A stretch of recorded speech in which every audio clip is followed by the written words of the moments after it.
Convém ao católico inseminação artificial? Bom, eu diria que essa é uma pergunta muito válida, porque se poderia argumentar da seguinte forma: ora, Deus nos deu a ciência. A ciência evoluiu de tal forma qual nós podemos hoje fazer inseminação artificial. Ou seja, se pode ter uma vida em alguém que não podia. A vida de Deus, logo é bom a inseminação artificial. Esse é um tipo de argumentação comum e é uma dúvida bem frequente das pessoas. Então, hoje nós vamos ver o que a igreja nos diz a respeito disso. Paz e bem amados, hoje nós vamos dar uma olhada aqui nos documentos Donum Vitae e Dignitas Personae. O primeiro é de 1987, da Congregação para a Doutrina da Fé. E o segundo se trata de um documento de Bento XVI, que atualiza reflexões a respeito sobre a biotecnologia e reprodução humana. Antes de nós pegarmos os textos, eu vou adiantar aqui para vocês. Eles nos dizem que essa prática da inseminação artificial é uma prática moralmente ilícita, ou seja, a igreja enquadra como pecado, pelas seguintes razões. Ela separa algo que é intrinsecamente ligado. Ela faz uma ruptura forçada, artificial, de algo que é naturalmente unido, que é o aspecto unitivo dos esposos, ou seja, a relação conjugal, e o aspecto procriativo da abertura à vida. Nós dizemos abertura, porque ainda que um casal queira ter muitos filhos, não cabe a eles não podem, eles não têm esse poder, o que cabe a eles é estar abertos. Se Deus vai mandar ou não, é outra história. E nós precisamos nos submeter, não é? Esta prática da inseminação artificial é o casal que, por exemplo, se abre a vida e Deus não envia. E você quer arranjar meios artificiais, meios por mãos humanas, de práticas humanas, para conseguir aquilo, alcançar, né? A vida, enfim. Aí você pode me dizer, mas a relação conjugal é uma prática humana também. Sim, mas foi Deus que fez, né? Ele projetou, ele arquitetou, né, a relação conjugal, também ele fez a engenharia ali do corpo humano para aquilo acontecer daquela forma mesmo. Agora, a inseminação artificial não, né? Foi o ser humano ali que por suas maneiras ali, ele levou aquilo, né? Então é isso que a igreja nos diz, que é ilícito por conta desses dois aspectos que é próprio do casamento e matrimônio. Também essa prática toca na dignidade humana, justamente pelo fato de ser desassociado ao ato conjugal. Ato este que foi escolhido por Deus para trazer a vida. Então, se é usado meios artificiais que muitas vezes envolvem descarte de embriões. E a igreja nos declara que cada embrião é uma vida. E ele não ser descartado. Ele tem uma dignidade. Ainda como embrião, ali há uma vida. E, portanto, a vida humana ela é a imagem e semelhança de Deus. Por isso é importante a questão da dignidade. Como eu disse, afeta a questão matrimonial, então, a respeito da paternidade e da maternidade, porque se podem ter material genético de terceiros e etc. É o que diz o documento, né, pelo menos. Aqui ele diz inseminação heteróloga, que é onde tem essa prática, né, de mais materiais genéticos além do pai e da mãe. O que, obviamente, vai contra o que Deus fez, que é, né, somente o pai e a mãe. Outro ponto que toca no que eu já disse anteriormente é a respeito né, da vida. Então, o assunto da inseminação artificial torna da vida como um direito.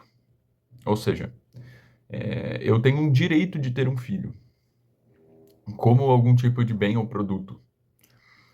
Mas não, né? A vida, né? As Sagradas Escrituras nos dizem, a Igreja nos diz que o Senhor é o dono da vida, Ele é o Deus da vida. É Ele quem decide quando tem vida e quando não vai ter.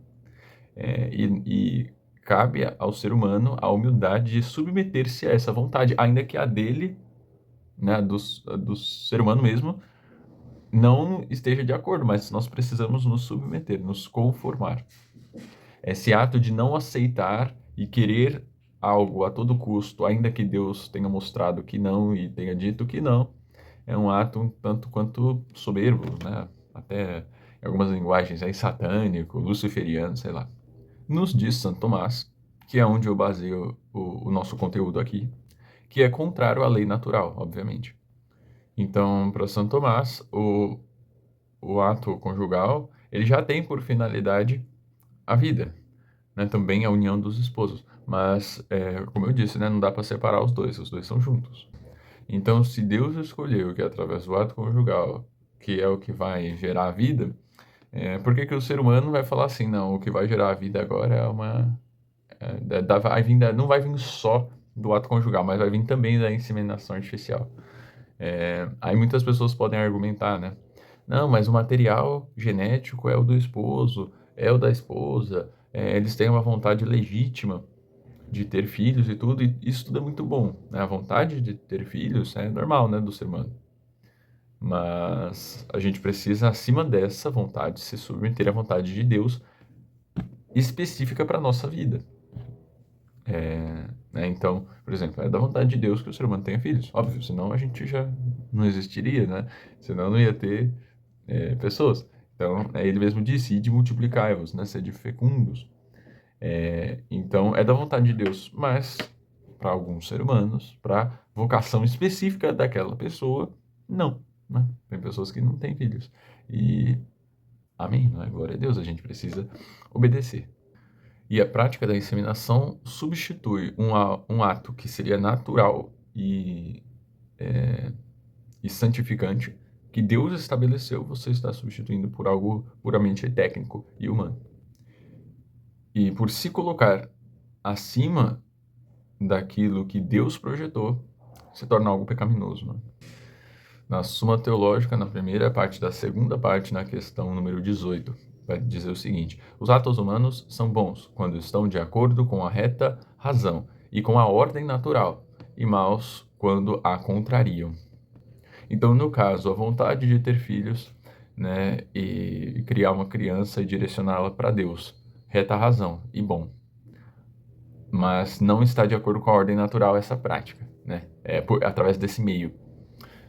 Enfim. Também nos diz São Tomás no que tange o mistério da criação. A vida humana é comunicada pela ação de Deus e dos pais. É algo a ser acolhido, não produzido como um artefato. Por último, São Tomás também vai citar a questão da dignidade humana. A dignidade por conta de não ser da forma que Deus escolheu, que ele sempre escolheu o melhor, né, você querer gerar uma vida ali de uma outra forma, a não ser a melhor, né, que foi a que ele escolheu. Então isso afetaria a dignidade. Segundo ele, isso transforma a criança em um tipo de objeto, um projeto ou até um mero desejo humano. Mas ele realça que toda vida é dom de Deus, e só ele pode dar ou tirar. Para a gente finalizar, antes de entrar nos textos, o que nos diz o Catecismo, parágrafo 2378. O filho não é algo devido, mas um dom. O direito ao filho não é um direito real, mas exprime o desejo de ter um filho. O filho não pode ser considerado como um objeto de direito. Tá, então, beleza. Não posso ter filhos, o que eu faço, né? Já que eu quero tanto. Uma das opções é a adoção. Outra opção, existem tratamentos lícitos e naturais de fertilidade. Então, pode ser isso. E terceiro, o que pode suprir essa vontade de ter filhos é uma vida generosa de caridade. Então, se doar. se doar mais ao seu cônjuge, doar mais àqueles que precisam, aos necessitados. É uma doação, a família é uma doação, né?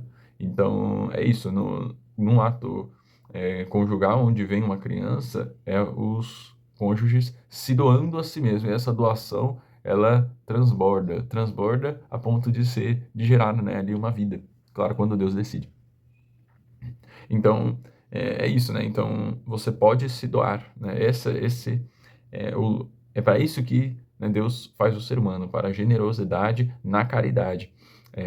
Então, é isso.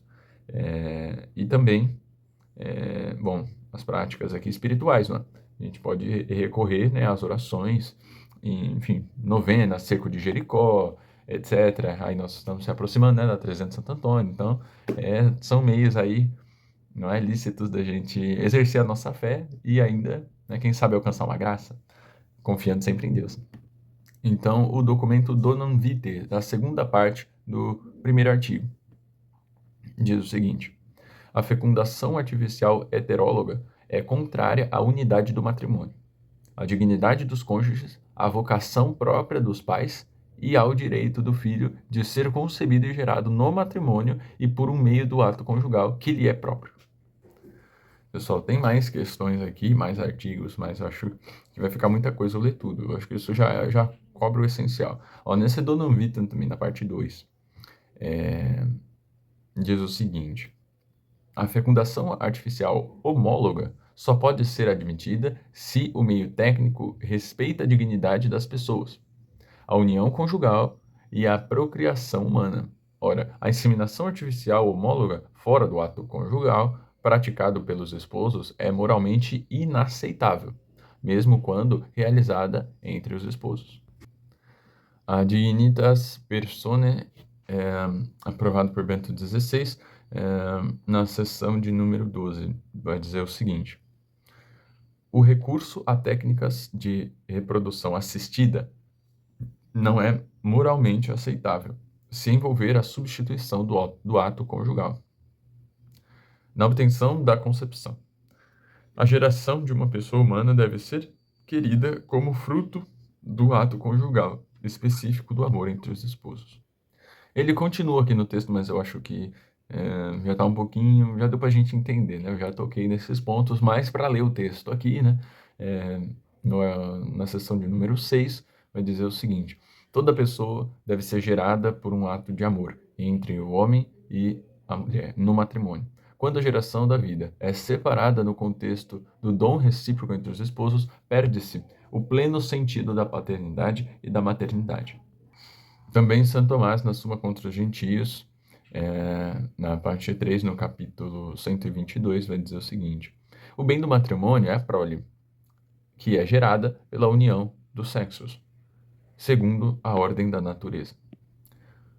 Depois, na Suma Teológica, na segunda parte, na questão 154, no artigo 1º. A procriação é o fim último natural do sexo.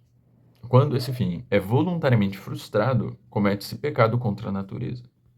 Enfim, pessoal, não quis me estender, mas já o fiz. Então, vou finalizar aqui, tá certo? Nós lemos aqui alguns trechos da Donum Vitae, Dignitas Personae, perdão, e da Suma Teológica. Enfim, a gente já leu aqui São Tomás e o que a igreja nos diz. Então, eu creio que já está claro.